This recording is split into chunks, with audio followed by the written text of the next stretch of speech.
안녕하세요. 오늘도 서연살롱을 찾아주셔서 감사합니다. 저는 30대 기혼 여성입니다. 점점 더 세상살이가 삭막해져가는 요즘 가슴 따뜻한 이야기 한 자락을 전해드리고자 이렇게 사연을 보내게 되었어요. 이야기의 시작은 제가 고등학교에 입학하던 봄이었습니다.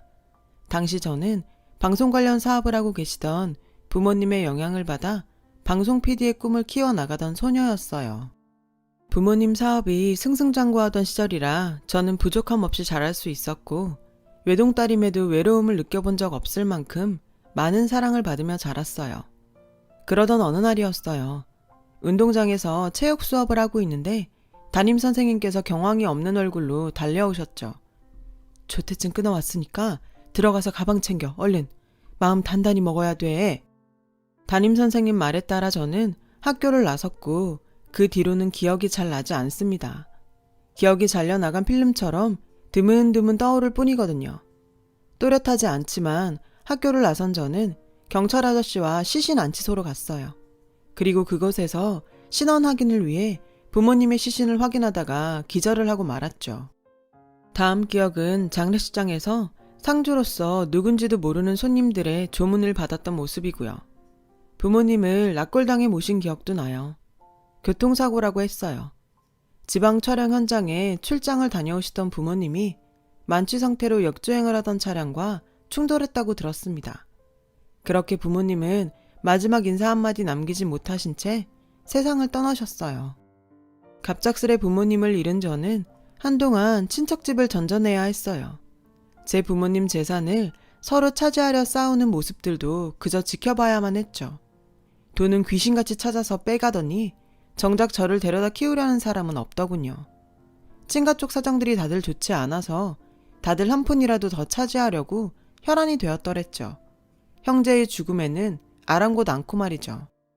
내 새끼도 대출받아 대학 보내는 판에 돈이 썩어나서 쟤를 데려다 키워? 안 키울 거면 유산은 뱉어내시던가요. 저는 여기저기 떠넘겨지다 결국 인연을 끊고 지냈던 큰고모 집에 맡겨졌어요. 저를 본 큰고모의 첫마디는 이랬습니다. 남의 집이다 생각하면서 얌전히 지내. 족하고 나발이고 난 그런 거 모른다. 쥐 죽은 듯 없는 사람처럼 살아. 그게 우리한테 보답하는 길이다. 큰고모 내외가 어색하고 불편했던 저는 차라리 보육시설에 들어가길 원했어요. 타인에게 폐를 끼치며 살면 안 된다는 부모님의 가르침 탓이었죠. 하지만 현실을 알고는 포기하게 됐어요. 고등학생을 받아주겠다는 보육시설은 대한민국 어디에도 없었거든요. 결국 저는 자포자기하는 심정으로 큰고모 집에서 살 수밖에 없었어요. 그 외에는 방법이 없었으니까요. 부모님이 남겨주신 유산은 친가 쪽 사람들이 달려들어 모조리 뜯어갔고 큰고모 내외는 저를 맡아주는 조건으로 부모님이 운영했던 방송 관련 사업에 경영권을 승계하게 됐다고 들었어요. 지금 생각해보면 사실상 제일 큰 돈을 받은 거였죠. 그렇게 챙기고 저를 데려갔으면 적어도 보살펴주기는 해야 했지만 그분들에게는 처음부터 그럴 생각 자체가 없었어요. 큰고모 내외가 저에게 붙여준 호칭은 부모 없는 것이었어요. 호칭마저 이러니 대접은 오죽했겠어요. 그 시절 저는 없는 존재 취급을 받으면서 살아야 했어요. 그럼에도 꿋꿋하게 이겨냈어요. 꼭 원하는 대학에 합격해서 지옥 같은 집에서 벗어나고 성공한 방송 PD가 되어서 보란듯이 복수를 하리라. 이를 바득바득 갈며 공부했거든요. 그 결과 남들이 다 부러워하는 대학교 신문방송학과에 합격할 수 있었습니다. 그것도 4년 전액 장학금을 받으면서요. 저는 큰고모 내외에게 용돈 한 푼 받지 않고도 학교 생활을 할 수 있었어요. 자취방 월세를 포함한 모든 생활비는 과외와 알바로 해결했고 그러는 와중에도 꿈을 향해 달려나아갔죠. 힘겨운 생활이었지만 제 힘으로 살아갈 수 있었기에 뿌듯한 시간이었어요. 대학교 1학년 때는 태어나 처음으로 남자친구도 사귀게 되었어요. 동아리에서 만난 동급생이었죠. 행동 하나하나에 사랑을 받고 자란 티가 나는 남자였어요. 그 남자의 구김살 없는 모습에 저는 첫눈에 반해 제가 먼저 대시를 했고 그렇게 우리는 사귀게 되었어요. 남자친구는 힘겨운 제 인생의 유일한 오아시스였어요.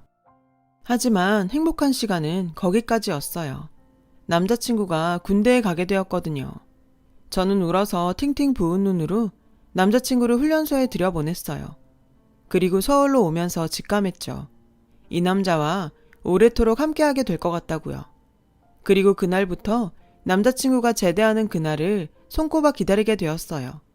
시간은 흘러 저는 대학을 졸업했어요. 그즈음 큰 고모 내외가 운영해오던 부모님 사업이 부도가 났다는 소식을 들었죠. 고모부는 산더미 같은 빚을 감당할 수 없었던 나머지 도박에 손을 대버렸더라고요. 도박은 늘 그렇듯 더 큰 빚과 파멸을 불러왔고 그 여파는 방송국 공채시험을 준비하던 저한테까지 돌아왔어요. 가증스러운 낯짝으로 나타난 큰고모 내외는 저에게 처음으로 가족이라는 이름을 붙여주며 빚을 함께 갚아줄 것을 요구했어요. 처음엔 당연히 거절을 했죠. 제발 저 좀 그만 괴롭히세요. 저랑은 상관없는 돈이잖아요. 너 입히고 먹인 돈은 땅에서 솟았다던? 그 돈 저 데려오면서 다 받았잖아요. 그거 다 날려먹고는 무슨 염치로 저한테 이러시는 건데요. 가족끼리 염치는 무슨? 암튼 너도 우리 가족이니 책임도 같이 져야지. 안 그래? 그날 이후 두 분은 저를 스토커 수준으로 쫓아다녔고 필사적으로 피하던 저는 큰고모 내외가 제 주변 사람들한테 접근해서 금전적 피해를 입히자 견디다 못해 강요를 받아들이기로 했어요. 결국 제 이름으로 된 대출이 생겼고 마이너스 통장까지 만들게 되었죠. 그나마 사채빚은 없어서 다행이다 싶을 정도였어요. 제가 과외와 알바를 해서 번 돈까지 모조리 두 사람에게 들어갔어요. 하지만 저의 청춘을 저당 잡혀 빼앗아간 돈이 큰고모부의 도박 자금으로 탕진되었다는 사실을 알게 되었을 때 저는 결국 좌절해버리고 말았습니다. 빚이 모두 없어지면 자유가 다시 돌아오겠거니 했던 희망이 사라진 거죠. 태어나 처음 해보는 좌절이었어요. 그게 참 힘들고 아픈 거더라고요. 저 혼자만 힘들면 모르겠는데 제가 힘들다는 이유로 저도 모르는 사이 주변에 어둠을 뿌리고 있더라고요. 제가 아끼던 사람들을 감정 쓰레기통 취급을 하고 있었고 그렇게 저는 서서히 외톨이가 되어갔어요.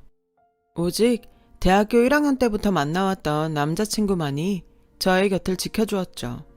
하지만 한참 삐뚤어져 있던 저는 구김살 하나 없이 맑은 남자친구가 괜히 밉더라고요.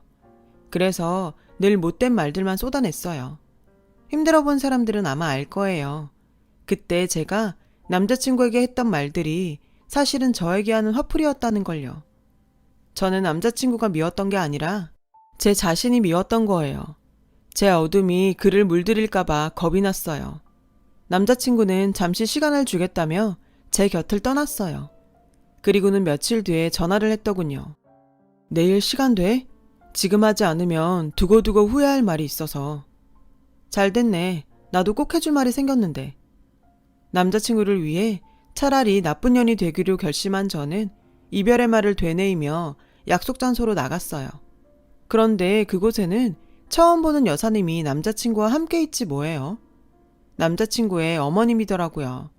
남자친구가 얼마나 큰 사랑을 받으며 그렇게 자랐는지 그 맑은 모습이 어디서 나왔는지 어머님을 보니 확실히 알겠더라고요. 어머님께서는 예기치 못한 첫 만남에 당황한 저에게 사과부터 하셨어요. 도리가 아닌 줄 알지만 사연을 듣고 도저히 가만히 있을 수가 없어서 자리를 마련했어요. 기분 나쁘다면 사과할게요. 얼떨결에 시작된 상견례. 어머님은 저의 손을 꼭 잡아주며 말씀하셨어요. 우리 아들이 부족하겠지만 내가 잘 채워줄 테니 앞으로 우리와 함께하지 않을래요? 가족으로. 말씀은 감사합니다만 제 사정 들어서 알고 계시잖아요. 저와 인생이 엮이기엔 아드님은 너무 아까운 사람입니다. 더 좋은 며느리감 만나셔야죠. 그때 어머님께서 딱 한마디로 저의 마음을 돌려놓으셨습니다. 힘들 때 사람 버리는 거 아니에요. 처음 만났던 날 남자친구에게 이미 반했었고 어머님과의 첫 만남에서 두 번째로 반해버린 저는 감히 결혼을 결심했어요. 하늘이 내려주신 것 같은 두 사람을 놓치기 싫었거든요. 나에게도 행복한 가정이 생길 수 있다는 희망에 부풀었어요. 그런데 결혼이라는 게 돈이 참 많이 들더라고요. 가진 거라곤 빚뿐이고 외톨이 신세라 축의금도 기대할 수 없었던 저에게 결혼을 준비하는 과정 하나하나가 부담이었고 면목 없는 순간들의 연속이었어요.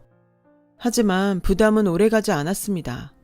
예비 시어머니께서 남자친구 몰래 저를 불려다 앉혀놓고는 큰 금액이 들어있는 통장을 건네며 말씀하셨거든요. 부담 갖지 말고 쓰렴. 제가 이 돈을 어떻게 받아요, 어머님? 어머님 아니고 엄마. 결혼 얘기 꺼내면서 난 이미 널 내 딸로 받아들였단다. 그리고 딸 체면은 엄마가 세워주는 거잖니? 예비 시어머님의 감사한 배려 덕분에 결혼 준비는 잡음 하나 없이 순조롭게 진행되었어요. 결혼식 전날에는 시어머니와 함께 부모님을 모신 납골당으로 갔어요. 시어머니께서 가자고 하시더라고요. 시어머니께서는 부모님의 영전 앞에 커다란 국화꽃 한 다발을 올려놓고는 어른끼리 할 얘기가 있으시다며 제게 자리를 피해달라고 하셨어요. 어머님 말씀에 자리를 피하기는 했지만 무슨 이야기인지 너무 궁금하더라고요. 그래서 뒤쪽에 몰래 서 있었습니다. 그리고 들었죠. 시어머니께서 제 친부모님께 하시는 약속의 말을요. 저도 한낱 사람인지라 친부모처럼 대해주겠다는 약속까지는 못 드려요. 하지만 제가 두 분을 뵙게 되는 날 사돈내외 앞에 부끄러움 없도록 잘하겠습니다. 시어머니의 말에 목이 메어왔어요. 그날 저는 시어머니를 꼭 껴안고는 아이처럼 엉엉 울었어요. 부모님이 돌아가셨던 날보다 더 많이요. 그렇게 저는 누구보다 행복하고 성대한 결혼식을 올릴 수 있었어요. 시어머니께서는 아무리 엄마 해도 시모는 시모라면서 신혼집에 되도록 방문하지 않으려고 하셨어요. 그래도 상관없었어요. 제가 매일같이 엄마를 찾아뵈었거든요. 엄마 품에서 시간을 보내고 싶어서요. 하루 종일 엄마랑 시시콜콜 수다를 떨며 저를 집어삼켰던 어두운 그림자를 조금씩 지워나갔어요. 덕분에 용기를 낸 저는 지난날 저로 인해 상처를 받았던 주변 사람들을 찾아가 사과를 했어요. 엄마를 닮아가는 저의 모습이 좋아 보였던 덕분일까요? 모두들 저를 이해해 주었고 용서해 주었어요. 우리 부부가 꽃길만 걷길 응원하면서요. 그렇게 저는 잠시 잊었던 꿈이던 방송국 PD가 되기 위한 공부를 다시 시작했어요. 제가 공부를 다시 시작했다는 소식에 엄마는 남편보다 훨씬 기뻐하셨어요. 그런데 세상 참 좁더라고요. 제가 결혼을 잘했다는 소문이 돌고 돌아 큰 고모 내외한테 들어갔던 모양이에요. 저에게서 더 이상 쥐어짤 돈이 없어졌던 시점부터 연락을 끊었던 큰 고모 내외가 남편과 엄마 몰래 저를 불러냈어요. 우리는 여전히 가족인 만큼 어려움을 함께 헤쳐나가야지. 우리가 가족이었던 적이 있었나요? 친자식보다 더한 정성으로 길러준 우리야. 결혼 지참금 한 푼 없다는 게 말이 돼? 제가 아직도 애 같으신가 보죠? 조카 팔아 장사하려는 거 모를까 봐요? 당연히 거절했어요. 저에게 큰 고모 내외는 저의 사춘기와 청춘을 갉아먹은 원수, 그 이상도 그 이하도 아니었으니까요. 돈이 사람을 나쁘게 만드는 걸까요? 아니면 나쁜 사람들이기에 돈에 목숨을 거는 걸까요? 저의 완강한 거절에도 불구하고 큰 고모 내외는 또 돈 욕심을 버리지 않았어요. 사채업자들에게 배운 기술을 저에게 써먹기라도 하려는 건지 절 따라다니며 협박과 강요를 해댔어요. 그럼에도 저는 남편과 엄마에게 그 사실을 털어놓을 수가 없었어요. 지금까지 받은 은혜만으로도 너무 감사한데 저 때문에 사랑 같지도 않은 흉악한 것들과 엮이게 하고 싶지 않았으니까요. 엄마가 제게 보여준 모습처럼 엄마의 딸답게 힘든 상황을 이겨내고 싶었어요. 하지만 오래지 않아 큰 고모 내외는 저 혼자 이겨내기에는 너무 벅찬 어둠이란 사실을 깨닫게 되었어요. 저의 인간관계를 회방놓고 학원에까지 쫓아와 행패를 부리는 것도 모자라 방송국 공채시험장 앞까지 찾아와 행패를 부렸거든요. 당연히 시험은 떨어졌어요. 둘에게 붙들려 시험장에 들어가지도 못했으니까요. 매일같이 경찰에 신고하고 아무리 고소장을 써봤자 며칠 잠깐 조용해질 뿐이었어요. 그렇게 저는 하루하루 초췌해져만 갔어요. 그리고 어쩌면 제가 참 바보 같았는지도 모르겠네요. 살을 맞대고 사는 부부간에 친부모보다 더한 사랑을 나누는 고부간에 제 힘든 모습과 속내가 감춰질 리가 없잖아요. 남편과 엄마는 모든 사실을 알면서도 저를 기다려주고 있었더라고요. 제가 먼저 속을 터주기를 말이죠. 그래서 제 자존심이 상하지 않게 사태를 해결할 수 있게 되기를 바라면서요. 그런 가족의 마음을 눈치채지 못한 사이 큰 고모 내외의 마수가 남편과 엄마한테 뻗쳤어요. 남편이 경영하는 사업체에 자신들과 자식들을 임원으로 넣어달라느니 엄마의 유산을 미리 땡겨서 저에게 넘기라느니 하면서요. 그 유산 미리 땡겨받으면 자기들이 뺏어가리라는 것은 너무너무 뻔한데 말이죠. 심지어 사채업자들이 남편과 엄마에게 들락거리게 만들더군요. 뒤늦게 사실을 알게 된 저는 너무도 죄송한 마음에 이혼을 결심했습니다. 모든 걸 제가 떠안고 떠나야 남편과 엄마를 큰 고모 내외한테서 떨어뜨릴 수 있으니까요. 답답한 행동인 건 알지만 부모 없이 지금껏 겨우 버텨온 제가 그 당시에 떠올릴 수 있었던 방법은 많지 않았어요. 그때 저는 아직 약했고 이혼은 제 딴엔 최선의 용기였거든요. 하지만 저에게는 엄마가 있었죠. 엄마는 저를 놓지 않으셨어요.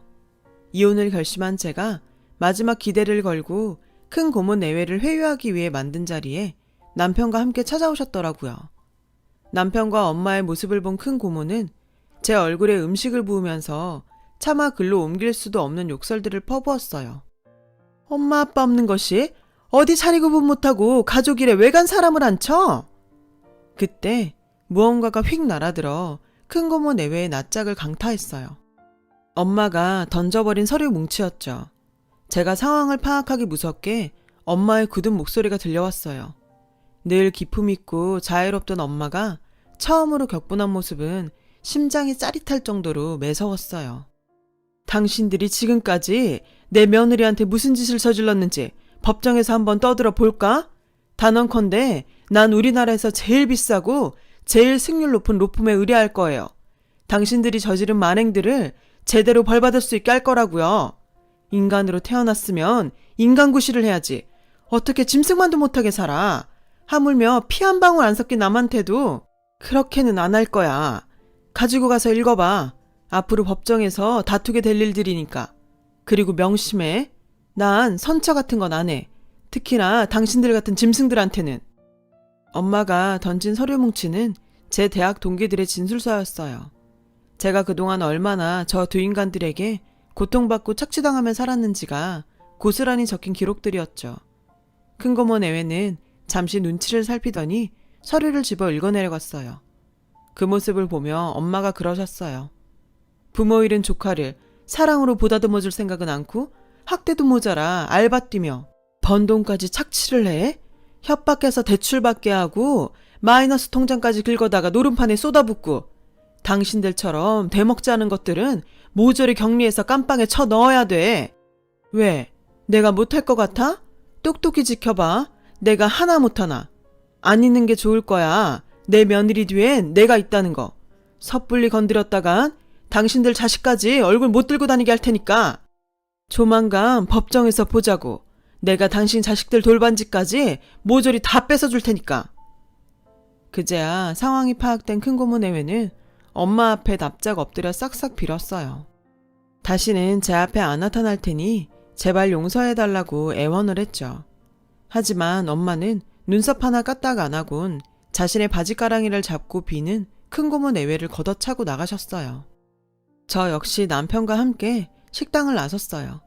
안에서 큰고모와 고모부가 서로 탓을 하며 싸우는 소리가 밖에까지 들렸어요. 집으로 가는 차 안에서 엄마는 저를 혼내셨어요. 엄마가 뭐라 그랬니? 어려울 때 사람 버리는 거 아니라고 했지? 우릴 그런 사람으로 만들 작정이었어? 엄마랑 남편 뒀다 뭐하니? 엄마가 널 그렇게 가르쳤니? 그 꾸지람을 듣는 내내 얼마나 가슴이 벅찼는지 몰라요. 부모님을 그리워하며 살았던 저는 어쩌면 사랑 가득한 꾸지람마저 그리웠던 건지도 모르겠어요. 엄마는 저의 그런 아픔까지 모두 헤아리고 있었던 것 같았어요. 엄마는 앞으로는 무슨 일이 있어도 혼자 해결할 생각 말고 엄마나 남편한테 도움을 청하라고 하셨어요. 자식이 저런 것들한테 당하는데 손 놓고 있을 부모가 어딨냐면서요. 그리고는 울먹이는 저를 안아주셨어요. 그날 엄마 품이 세상 무엇보다 포근하고 따뜻했어요. 결국 엄마는 로펌에 소송 의뢰를 했어요. 그동안 큰 고모 내외가 저에게 돈을 뜯어간 것과 제 주변 사람들을 볼모로 협박했던 일, 그리고 무엇보다 제 부모님 회사를 멋대로 뺏어가 부도를 낸 것까지 모조리 걸었어요. 엄마가 그러더라고요. 솔직히 큰 고모 내외한테 돈을 받아낼 생각은 전혀 없다고요. 그럴 능력도 없는 사람들인 거 안다고요. 목적은 형을 살면서 반성하게 하는 거였죠. 교도소 안에서 자신들이 저지른 죄값을 톡톡히 받으며 저한테 저지른 잘못들을 매 순간 뼈저리게 떠올리며 고통받으라고요. 그러면서 엄마가 꼭 그렇게 되도록 할 거라고 하셨어요. 내 딸을 괴롭힌 인간들에겐 자비는 없다면서요. 아무도 저한테 함부로 할 수 없도록 엄마가 이빨을 세우며 싸워주겠다고요. 그러니 주눅들지 말고 어깨 펴라고요. 1년 가까이 진행되던 재판의 결과가 나왔어요. 당연히 저는 승소를 했죠. 결국 큰 고모와 큰 고모부는 징역살이를 하게 되었어요. 엄마가 선임한 대형 로펌 변호사가 꽤 일을 잘했더라고요. 드디어 저는 긴 시간 저를 괴롭혀왔던 거머리 같은 인간들을 떼어낼 수 있었어요. 용감한 나의 엄마 덕분이었죠. 그날 우리 가족은 축배를 들었어요. 얼마 뒤 저는 방송국 프로듀서가 되기 위한 공채 시험 준비도 다시 시작했어요. 엄마는 늦가기 수험생이 된 딸을 지극정성으로 뒷바라지 해주셨죠. 마침내 저는 합격 통보를 받았습니다. 비록 메이저 방송국은 아니지만 그래도 간절히 원하던 방송 PD가 된 거죠. 합격 통보를 받은 그날 엄마는 처음으로 제 앞에서 눈물을 흘리셨어요. 제가 너무 기특하고 자랑스럽다면서요. 이게 벌써 5년 전 이야기네요. 현재 저는 육아휴직 중이에요. 다음 달이면 첫 아이가 태어나거든요.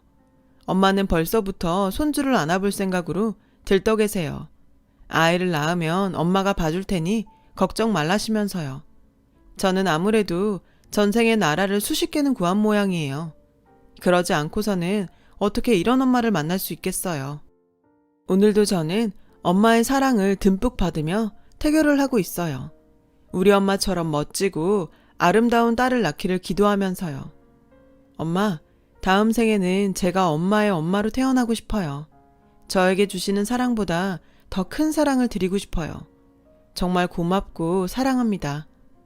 제 긴 사연을 들어주셔서 감사합니다. 들어주신 모든 분들의 가족들도 항상 안녕하시길 바랍니다. 여러분, 사연 댓글에 응원과 현명한 조언 부탁드려요. 좋아요와 구독은 저에게 큰 힘이 됩니다. 오늘도 좋은 일 가득하세요.